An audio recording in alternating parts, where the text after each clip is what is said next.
Cars should be 100% free of the CCP. Commentary. The risk that China's internet-connected cars could invade U.S. markets and create security vulnerabilities is well known on both sides of the aisle. Bipartisan legislation is under consideration to codify an existing ban on such vehicles in the United States, in part due to surveillance risks.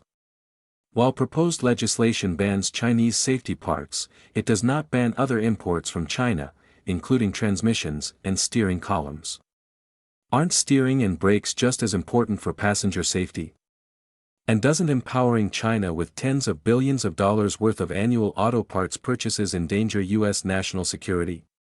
Such purchases not only empower America's adversary, but they also make America dependent on that adversary.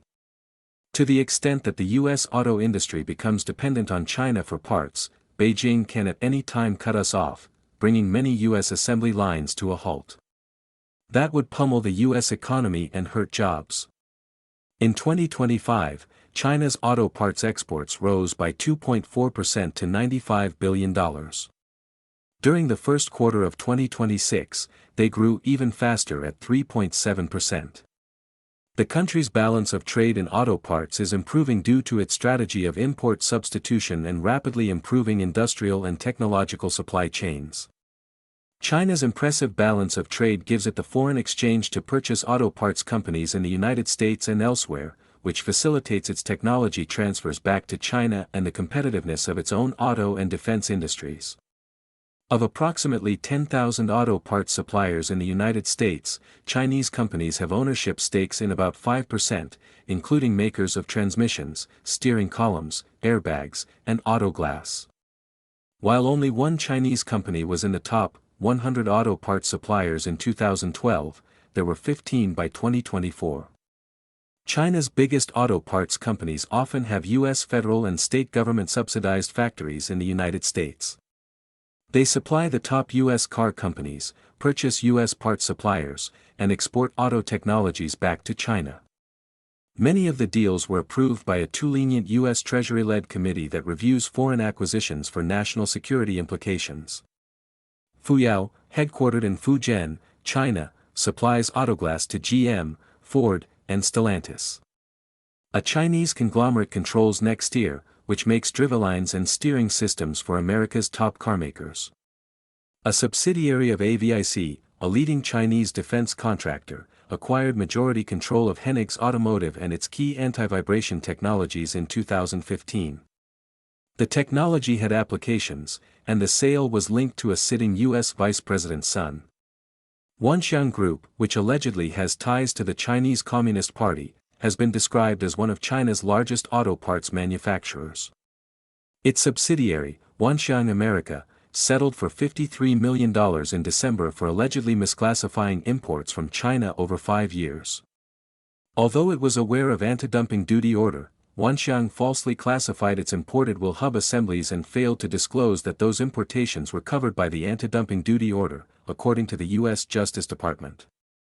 Dumping is the sale of goods at below-market prices to defeat competition and later raise prices. Wanxiang's acquisitions in the United States include the purchase of assets from bankrupt U.S. companies relevant to electric vehicle technologies, including the 2013 purchase of A123 battery assets and the 2014 purchase of Fisker Automotive assets. Wanxiang changed Fisker's name to Karma Automotive, which describes itself as an American car company because it is manufactured in California. The car has a connected vehicle system, which raises security concerns given the links to China. Both A123 and Fisker received subsidies and loans from federal and state programs in excess of what Wanxiang paid for their assets. CATL is a Chinese company that builds almost 40% of the world's EV batteries and leads the world in battery tech. CATL is licensing its lithium iron phosphate battery chemistry to Ford for both electric vehicles and utility energy storage. The batteries will be produced at Ford's new Michigan plant, which is planned to open within months. The plant will cost about $3 billion, given Ford's EV losses, which it is trying to recoup by retooling its battery business for industrial, residential, and data center energy storage. CATL will send Chinese engineers to help train Ford employees who operate the technology. While CATL argues that no government holds a golden share in the company, the CCP controls almost all business and other elites in China. In 2023, then-Senator Marco Rubio noted that the CATL-enabled plant would deepen the United States' dependence on China for battery technology. The infiltration of Chinese parts extends to iconic American brands. The Mustang GT has a Chinese manual transmission. Some GM cars have almost 20% Chinese-made parts. While some argue that Chinese parts lack quality, the rise of the Chinese auto parts export industry is proof in the pudding that they are globally competitive. This includes aftermarket racing parts that cost less than half the price of their competitors and have been used to win races. China's auto parts manufacturers in the United States are in addition to China's Geely and BYD, which build entire vehicles in the United States. BYD builds electric buses, and Geely gets involved in the US and European auto industries by purchasing equity stakes in other brand names. All of this is useful not only for the expansion of parts exports from China, but also for the acquisition or theft of US automotive technologies for operations in China aimed at eventually outcompeting the entire US auto industry. Geely has major stakes in Volvo and Polestar, both of which are assembled at a South Carolina factory. Volvo's CEO has said the plant's massive excess capacity could be put to work making Chinese cars. Geely also owns luxury auto brands, including a major stake in Lotus, and significant stakes in Mercedes-Benz and Aston Martin. In 2023, Geely increased its equity in Aston Martin to 17%, through which it gained a non-executive director seat on the company's board, plus an observer. These seats will help Geely influence the future direction of the company, including through potentially pro-China auto parts import and technology export policies.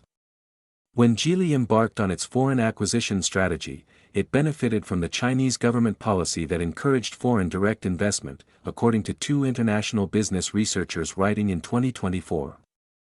The government saw this as a path to acquire technological know-how, management know-how, and other core competencies that Chinese firms lacked.